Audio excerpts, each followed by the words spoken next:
Hello, everyone, and welcome to On the Move, a show where we share transportation, sales, and marketing success stories. I am Jennifer Carpus Romain, Executive Director of the Transportation Marketing and Sales Association, which is a trade nonprofit educating and connecting marketing and sales professionals inside transportation and logistics. And today on the show, I have Whitney Cowell, who is the Revenue Marketing Manager at Knight-Swift Warehousing and Fulfillment. We are here at Manifest, and so I was really excited because Manifest brought me to get to see people in person, so I took the time to interview people live. But so excited to have you back on the show. Yep. I've known you for a few years now, and we were talking about how after this interview we want to go get burgers and crepes or all of the above, because these are things that we do at Manifest. But I've seen you wear a lot of hats over the years, both in your roles at TMSA, but also inside the industry and in your life, and even launching like a passion project. Yes. So how are you describing this season of your life and your career right now? It's very full, but in a good way. I feel like I'm at the point where I'm doing things that I love. I figured out what I'm good at. I've been confirmed on the things that I'm not. And I get to say yes to a lot of things, which helps me when I need to say no to things. Mm-hmm. And being able to own that, I think, is something I struggled with when trying to balance these things at the beginning. Mm-hmm. But a few years in, I think I'm on a really, really happy path. I'm having a good time. I love that. It's been fun to watch the journey. And so you actually just started at Knight-Swift Warehousing and Fulfillment. Yes. 2 months? 1 month? Yeah, the beginning of November. And right now it's the beginning of February. So not too long. But you're already jumping straight into Manifest, and there's exciting things happening here for you guys. Yeah. So what's it been like onboarding at a new company while launching other things? And what are you doing here at Manifest? So I guess what I'm doing here has a lot to do with the onboarding of the new company. But I've known part of the team for about a year now, mm-hmm. and had the chance to have an up-close and personal behind-the-scenes look at the business, which made saying yes to them very easy for me. And I think the onboarding part wasn't too bad because, like I said, I had this intimate knowledge of what was needed, where the gaps were. And then I had a lot of freedom to come in and start building things, which was really fun because it wasn't necessarily all my ideas. It was identified business gaps that made a lot of sense. Mm-hmm. And one of the things that I'm doing here that's been a big part of it is the announcement of our new brand. So we are now migrating from just Knight-Swift Warehousing and Fulfillment, that piece of it, to Knight-Swift Supply Chain. So it's a reflection of the growth we had in 2025, which was exponential. A couple million square feet of warehousing added, over a dozen new warehouses in Q4, where I guess between Q3 and Q4 were added to our network. So we have expanded services, and I get to be a part of that piece from the ground up, which is really cool. And you guys are debuting that logo here, correct? Yes, everything with the exception of a few bits and bobs, but the booth is branded. We've got, our case studies. We've got everything that we're going to be able to hand out is in Knight-Swift Supply Chain, and it has a little bit of a new, fresh look to it as well. I love that. And so, yes, we are here live at Manifest, or recorded at Manifest for when people are viewing this. But there's a lot of noise literally like behind us as the trade show goes on. But just in general, like brands are trying to stand out. The show has, I think, like 7,000 people here this year, which is bananas. But how do you launch a brand in a way that actually feels intentional, not just flashy, especially in the chaos of a trade show?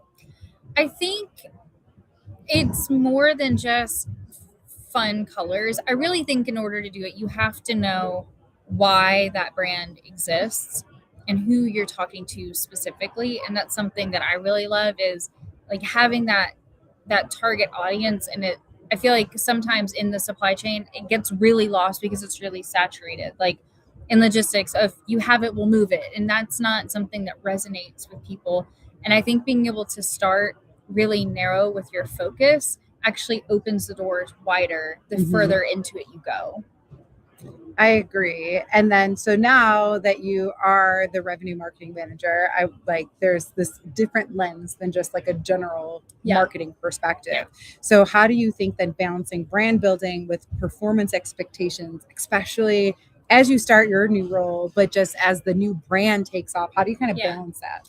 I think they go hand in hand in the sense that I am not here for just brand awareness. So talking to our existing customers, having this intentional alignment with sales where I am running some sales functions. And that's a really big piece of it. There's no like hands off hard line in the sand. And I like that because the people that I'm working with have been in the game for many, many, many years. And so I feel like I went on site and told them I needed to actually take a break because I was learning so much so fast.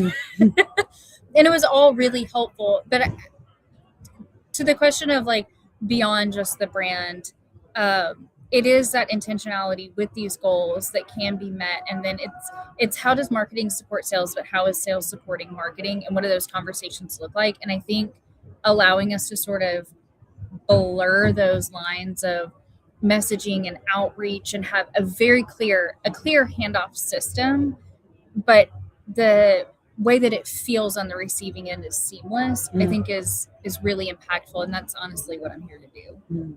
And then, so launching this new booth, how do you then put those pieces together with the new brand? Yeah. So we're attributing basically everything here as marketing led. So like as we're going back and looking at the data, this is an intentional marketing outreach. And then based off of engagement, based off of conversations, we're able to take that back, decipher what immediately goes to sales based off of the engagement we had here, and then what needs to be nurtured with marketing. And so the booth is kind of just the facilitating hub for all of that, which is helpful because with a new brand, we wanted a place to be able to display it, to facilitate those conversations. And then also it's a new name. So there already have been a couple of questions of like, oh, I thought it was this. And then we get to talk about, well, this is why it's changed. Sure. And then when you are when we talk about trade shows, there's like the pre, at, and post. And I feel like that post area is where people forget so much. Yeah. And with this brand change, then we're at the current stage, are you able then to have those photos and be able to translate that into the post so that you have more of those visuals? Yes. And some of that's why this is a soft launch for us. We're not just like, when they go online, they'll still see, in our outreach, it will still have formerly Knight Swift warehousing and fulfillment. If you go to the website, it still has warehousing and fulfillment. And so I think we were just talking with Bobby Kelly at our team as well that said, like, we're not gonna, break our backs trying to do this all at once. Everything from this point forward reflects the new brand, but there's still going to be these elements because we didn't want a hard launch because we are known in the industry. We are known by our customers. And, answering the question of what does that look like post engagement, all of that stuff will be a reflection of what you see here. And maybe some existing conversations aren't quite up to that speed yet. Sure. And we'll have those announcements in the coming months. And why did you guys decide to launch the new brand now? Honestly, we were supposed to have everything locked in for Manifest and they let us. I'm being completely honest. And we started having stuff roll in anyways. And it was this is such a big opportunity to be in front of a couple of customers of ours will be here. A couple of prospects of ours will be here. Some of our partners, our technology partners are here. Some of our friends in the industry are here. And so it was a good way to get a lot more organic buzz around it because we didn't promote it in advance. We didn't send out press releases. Everything will be word of mouth that's seen here. And I actually want to see what kind of engagement and traction we get just through that. Absolutely. So pivoting a little bit. Yeah. So at TMSA, you are a board member, Yes, which we love. And you really not only like spearhead the Community Giveback, but created it. And so it's kind of been what you've been working on for us. It's a deeply people first initiative. And so how has the work influenced how you think about brands and leadership in your day job, knowing like that impact on community that you could have at TMSA and then creating like a new brand? That's a loaded question. Yes, because it's a multi-layered. It's a lot of things that I love. And I think So the idea came to me because a lot of people are talking about sustainability, Mm-hmm. and that's a hot topic in the supply chain because it has to be, frankly. And and we build around it. We build technology around it, and I think sustainability is tagged alongside longevity, is what it makes me think of. And a lot of people have these different programs within their organizations that impact the longevity of their communities. And I think that impacts the longevity and sustainability of happy employees. Mm-hmm. And so to me, it was a very natural fit. Honestly, I didn't know that you guys would even say yes. And I said, hey, can I do this? And everybody's like, that's a great idea. I was like, oh, well, I guess I'm in charge now. Yep. That's how it went. Which is great. But, we do those things as well. And we're very proud of the culture internally that we have at Knight Swift Supply Chain. I know we are very proud of the culture that we've built with TMSA and what that fosters. And I think being able to highlight not just what the people can do, what our roles are, how we're effective, but also something that reflects the heart of the people that are involved is really, really important. And I think that that's where things start kind of tying a bow on themselves. Yep. And I think some organizations kind of see that community involvement piece as an extra, and that's the thing that you have to do. But if you have time to do or whatever, right. If companies aren't engaging that way, what do you think they're missing out, or if they don't invest anything in like purpose-driven initiatives at their company? I think they miss out on a lot. I think, and some of it is you never know who knows who.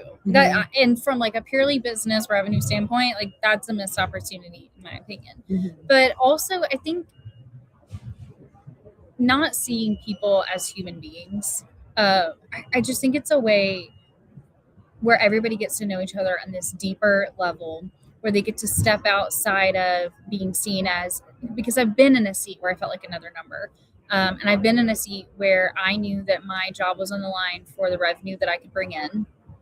And as somebody who doesn't have a natural inclination to sales, it was a hard sell to want to be there. I think there's a level of connection that brings us together, and then when you start seeing organization, and then those employees have an opportunity to talk about it, it's another piece of common ground that we get to have. And that's, I was fortunate enough in 2 different organizations that I was at to stand up some sort of community. One of them ended up being a full blown, it was branded, it was very fun. We had multiple locations that were participating. And then we had an annual event that we did. And I've been able to talk to other people from them watching that wanted to implement that because there had been interest, but nothing in place to be able to support pushing that interest into action. Yep. Yes, I think too, one of the things I've seen as younger generations come into the workplace too, the core values of where they can donate time or where the company donates time. I know like some companies will do like, oh, well, we'll give a donation in your name, but you're like, but I didn't get to pick that organization. Like that doesn't, like, at least give me some options to let like where, but I do think that both actually having this purpose-driven engagement, but also showcasing that so that employees will want to come in, be part of that, be able to give back, have meaningful, like I know I've worked at places where you could like have like a PTO day that was geared towards volunteering or engaging and like doing that kind of stuff, which is always great. It just allows you to show your passion for what you care about, and like when your passion aligns with a potential company, I think that's great too. Yeah, and to your point, I think there is a narrative shift that's happening in the workplace that's ever evolving as new generations join the workforce. But I think some of us were told, because that's what it was in the company, of this is our purpose, we come in, we do our job, and we leave. Anything outside of that, like I don't care what makes your heart happy, that's your business. Outside of here, we're here to do these things. And I think that like those are starting to change. Some really big organizations that it would just be like a boardroom meeting where like we've picked this thing and we made these donations, and that's something that happened, and then they were involved. But I think the opportunity to have like the boots on the ground, so to speak, those grassroots kind of things, I think it allows like employees to feel connected. It allows all levels within the organization to have opportunity together, and then it puts you out like in the community. And I've had the opportunity to meet some really wonderful people in the community that otherwise I would have never been able to shake their hands and hear their stories. And I know that doesn't just matter to me. Absolutely. I think it's really important, and I do think that like you get to know each other, you get to know your colleagues in a different way, you get to hear what their passions are. I know like at the organization I volunteer at, we always say like your time, treasure, and your talent. So like how can you give that, and what does that look like? And so we talk about that a lot, and we love doing the community give back at TMSA. And this year we're going to Denver. Do you actually want to talk about? Yes, I was like I didn't even put that in the questions, but yes, let's chat about it. Okay, let's try airs, making everything go crazy. Yes. 100%. So this year, Denver, A Precious Child. So we are officially partnering with that organization. We had actually a lot of different things that we could choose from, but we chose to do something that we've done in the past. Works really well for us. It creates not only a way to give back to the community that's hosting us, which I think is really important. Like we go in, we take over a small area by storm for a couple of days, and then we blow right out of town. And so being able to give back to the community and also create like a networking event where it feels very low stakes. It's something that you don't have to know somebody to feel included and to be able to join, because I don't know about you, but I've also been that person that stood in the corner and just been like, I don't want to interrupt that conversation. Like, what do I do? Where do I go? Who do I talk to? So it creates a really inclusive environment, but we're going to be making tie blankets this year. And that's fun because we get to make them typically for children is how we've done it in the past. And we get to do that again. And I love getting to just bounce from table to table and talk to different people that I haven't met before. And I love being able to support organizations that are really making a change, that are supporting marginalized communities and peoples. And I don't know, something about that just feels really special, that so many, and the people come to these events, that so many other people say, that matters to me also. I stand with you. Let's make this happen. I love it. It's so we started this back in 2023. So we've done it in Savannah, we've done it in New Orleans, we've done it in Austin, and then this year.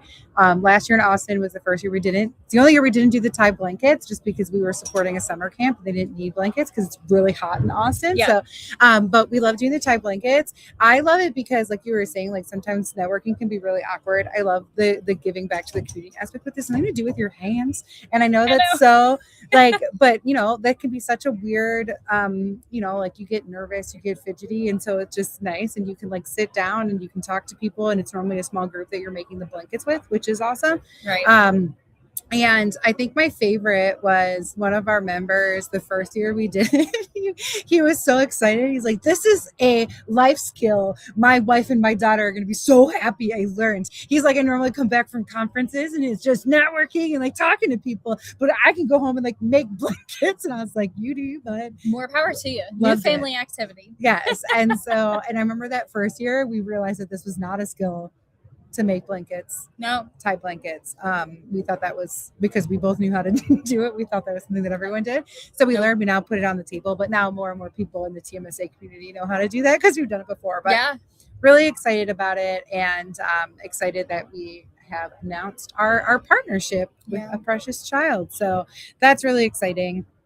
And so you do all this at TMSA, you're starting your new role.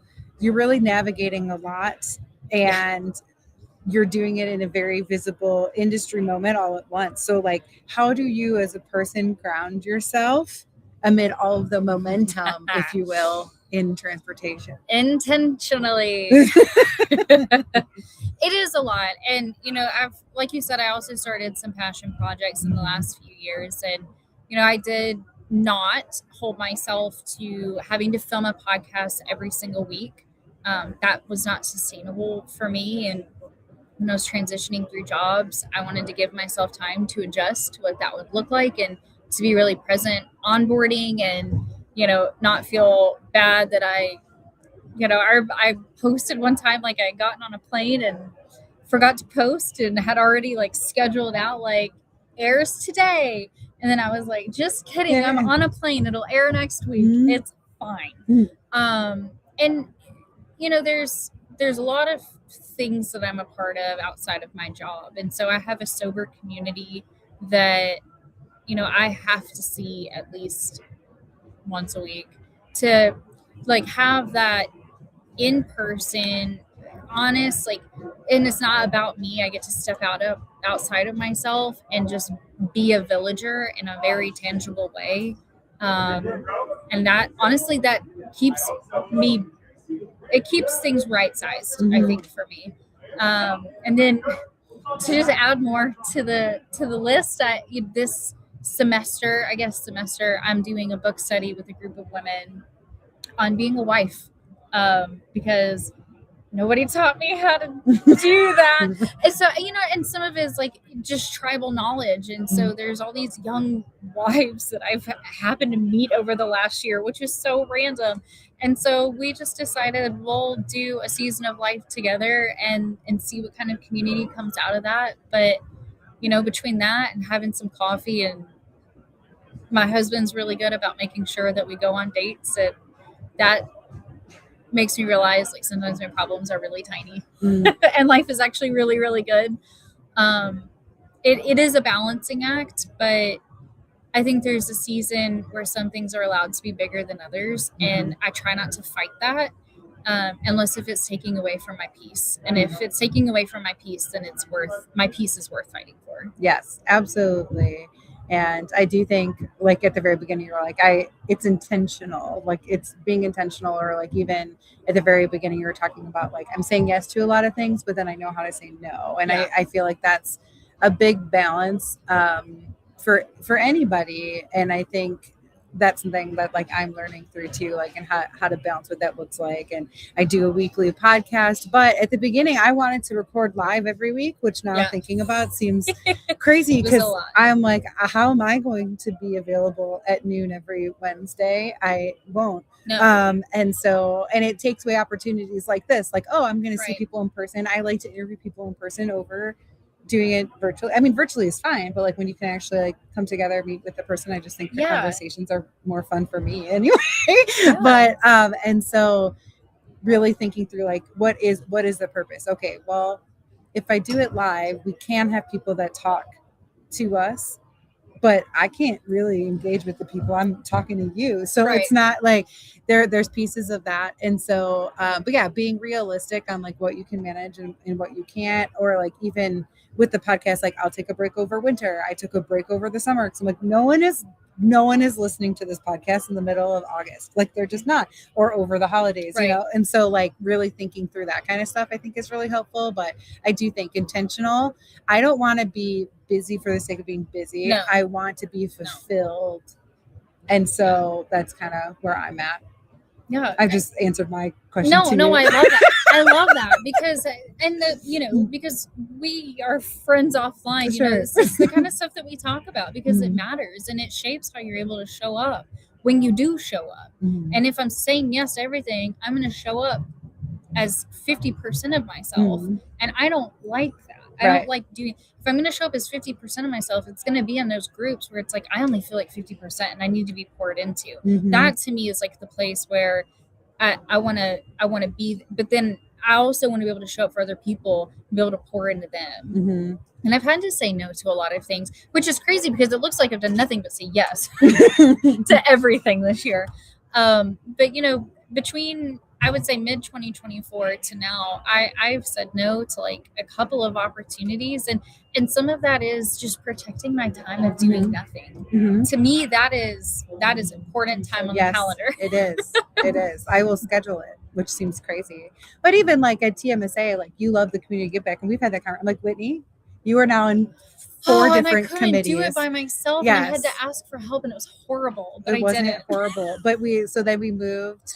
we moved Community Giveback into our CSR subcommittee, which is part of education, which actually merged. Because then at like one point you were in 3 different committees. I'm like, girl, you're doing way too much. So let's get you the help and support you need for the initiative, because it is a great initiative and it's something we want to keep. And so we want to have proper resources on it.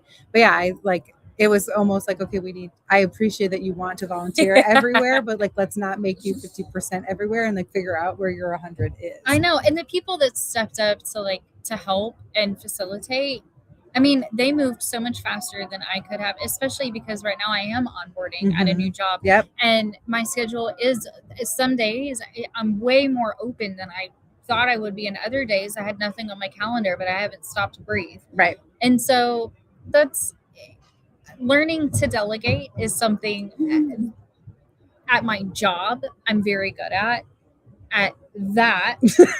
I was like, oh no, but it's my baby, I'll hold it. Yeah. And I'm really thankful for the rest of the volunteers, the committee members that like step up, and it just goes to show when I say like people that will wear their heart on their sleeves and it matters to them, like they rallied around and they're like, yeah, absolutely, what else can I do? And I think that that's amazing. And that's, as you're talking about the culture of TMSA, I mean, that's prime example. Absolutely.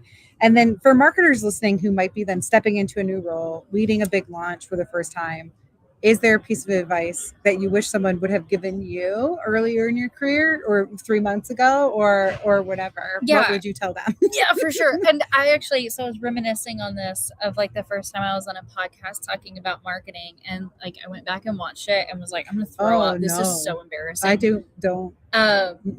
So I guess there are 3 really big things. One is understanding how a budget works into the bigger picture. Yeah. Being able to talk to all departments, who owns what, and what is actually going to be the most impactful, because sometimes the things that you really want to do are not the things that make the most sense. It might be really exciting to want to invest in a piece of technology, but what you really need to do is like send handwritten thank you cards to customers who have a renewal coming up, for example. And that I've done the handwritten cards, and trust me, it gets old after a while, but they make a huge difference. Another one is knowing when the thing is no longer going to serve the purpose, being able to like unplug from something or pivot from something that's not working, instead of like you want to repeat what works. And if you're going to build on it, you have to do so, I think, with data, and ideally not by yourself. Yep. And then the final thing that I would say is like, you just can't say yes to it all. It stinks, but sometimes it makes sense to like not go to the event and send somebody else. Sometimes you're gonna have to say no to people that think that their ideas are really good and they do make a lot of sense, but not yet. And that can be a really uncomfortable conversation, and being able to navigate those moments with a lot of grace, knowing that everybody hopefully has the same goal. We're all marching towards the same end. But there's a certain type of responsibility. The deeper you go into marketing, and the more responsibility they put on you, like your yeses and your nos have a lot of weight, and you need to use them thoughtfully. Yes. I would agree. I think that's really good advice. And like, I know when I was a director of marketing, I would always question back, like, how does what you're asking of me fit into the bigger picture, fit into our goals? Yeah. Fit into the purpose? Because it didn't always. And especially as like new trends, like I feel like, especially now, back in the day when I was a director of marketing, the trends weren't as like fast moving either. And so, but like, we don't need to do every internet trend. We just don't. Like there isn't always a bottom line that you think it is. And like you said, it like, to me doing a video that does whatever the internet is doing right now is not going to be as thoughtful as doing a handletter thank you to a customer. Like, right. It's just not. And if you have time to do both, great. But like, how does one and the other really get you to your business goals and your revenue goals? Yeah. And I think one of the things that I've watched go really, really wrong and really, really right, depending on who you're talking to, is not coming in and imposing your thoughts on what the business needs to be doing. So I heard somebody say this one time, like, you'll know when a company is a new marketer because they'll be like, we have a new website. And sometimes that's not the thing where you need to push all of your resources. Sometimes it is, which is funny because I've done a lot of new websites working at an agency for people. But I think there's a time and a place. Not everybody needs a podcast. For some people, it makes a whole lot of sense.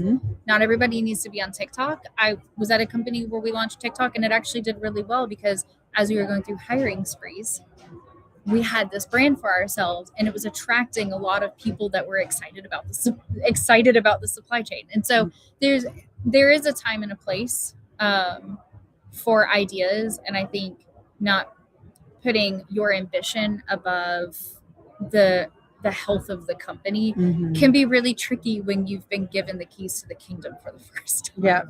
Yeah, I think that makes sense. And like sometimes the website is where you need to focus, sometimes it's not. Or like sometimes, like I know at TMSA, I still look at our logo and think, do we need a new one? But I've questioned that for 4.5 years. But I knew that if I was ever to, like, to me, it's not always just like we were talking about, it's not just changing the logo and slapping it on. Yes. It's then what does that logo represent? How do you want the brand to look? It's not. And so it hasn't happened because I'm like, if that happens, it is a snowball into so many other things. And so I did get a new website when I took the leadership role at TMSA, but that was something that needed to get done. Sure. The website was very outdated, but then it's like thinking about the overall brand. But like one thing that I wanted to do, like part of why I don't love the logo I shouldn't say that, but I don't love the logo at TMSA. It's not a secret, but it's just because I like all of the TMSA palette colors, and the logo only uses the main two. Right. And so one of the things that I did is I was like, hey guys, we got a whole playground. There's 7 other colors that you can use as accent colors to those two. And so we've definitely done that, like especially now launching the track program, like each track has its own color, but each one of those colors is one of the TMSA secondary colors. It's not like such a smart use of the colors. And so it's like, to me, there's still improvements that you can make without just doing it for the sake of doing it, because it should be a purpose and a process and like thinking through those things. And as you take on something new and you think about the brand and what you want the company to be and where the company's growing, sometimes you have to go through the growing pains to grow and see where the company's growing before you can then do the brand. And I have trained. So one of the things that I love that I've gotten to do is train new hires, like net new to marketing, figuring it out. And one of the first things I always tell them is like, this job is not sexy 80% of the time. Just it's not all like, you'll see a lot of output and be like, wow, marketing looks like fun. And it's like, have you ever gone through a CRM and had to manage duplicates? Because that's our job now. Yes, I have. That's our job now. Not sexy, very effective. One of the things with this new brand, since we're talking about branding, and we are here at Manifest with our new brand, is like I added a primary color because it was lime green and black, and I was like, there is not a lot to forgive between the two of those. And so I added a color, but we wanted like a fresher, brighter, a different feel. And after talking to the team and doing some workshops around it, it made a lot of sense. And it's something that I think for some people that don't understand marketing, they would be like, okay, you added a color. Like it might seem like a really trivial, dumb place to start, but it made a really big visual impact. And I'm really proud of it, seeing it come to life where it does feel different. And that was there is a new website that happens previously, and it was lightly incorporated on that, but it wasn't one of those, all right, we got to change absolutely everything. Like the logo is still the same logo that it was, just with a different name attached to it. That's fine. Some of our stuff still has warehousing and fulfillment, but even those things, like the website right now, they still look in the new brand. And to me, as somebody who, like, we had an existing brand attached to a very large corporation, having something that is very identifiable was actually really, really important for this type of launch. Absolutely. Well, thank you so much for all of your advice and thoughts. It's always appreciated. I do have my last question for you, Yes. which this is your second official time on the show. So I have my second question, not the first question I always ask. So if you could relive one day of your life over again, you do not get to make any changes. She's reading the questions I because know. she's sitting next to me so she can see. But you get to relive a day, make no changes, personally and professional. What day would you go back to and what would you change? Or not change. What would you go back to And just do it again. and just live again and not change? I feel like my life has just been coated in blessings. And so, I mean, to be sentimental, I think my first day sober was a really big day for me. You know, I woke up and I called somebody and I asked for help. And then I showed up for myself. And I just remember like walking into this space and looking around and being so afraid but not feeling alone for the first time in a long time, and not thinking about how uncomfortable I felt in my skin because there was so much else to take in that was just so. And I remember just walking out there and like in the parking lot and feeling like a weight had been lifted off my shoulders. And I called my cousin, who was also a sober person, and said, I think I'm an alcoholic. And she was like, okay, let's talk about it. And just like the acceptance, it was a day of just unbridled acceptance. And I went to bed that night thinking, I really think I can do this. And here we are. So 7 years later? 7 years. 7 years later. It is 7 years, 1 month and a day as of filming. So it's been incredible. I mean, there are a lot of days, like my wedding day was amazing. Honestly, the day before the wedding was really fun. But yeah, I feel like wedding days, there's a lot of like pressure and a lot of people. No, we had like a date beforehand and ate like biscuits. Yeah. And then like when they were taking like, too many time. pictures, I was like, ooh, can you stop? Like, Yeah. I don't know. I'm surprised I wore shoes on my wedding day, to be honest. But there are so many really wonderful days. But yeah, I think that one. I think the day that like really changed my life. Well, I love that answer and love your journey and being able to be a supportive part of it. Yeah. And I appreciate all that you do. Appreciate spending your time. I'm very hungry, excited to go get some burgers now. Let's go snack. And we will catch you guys next time.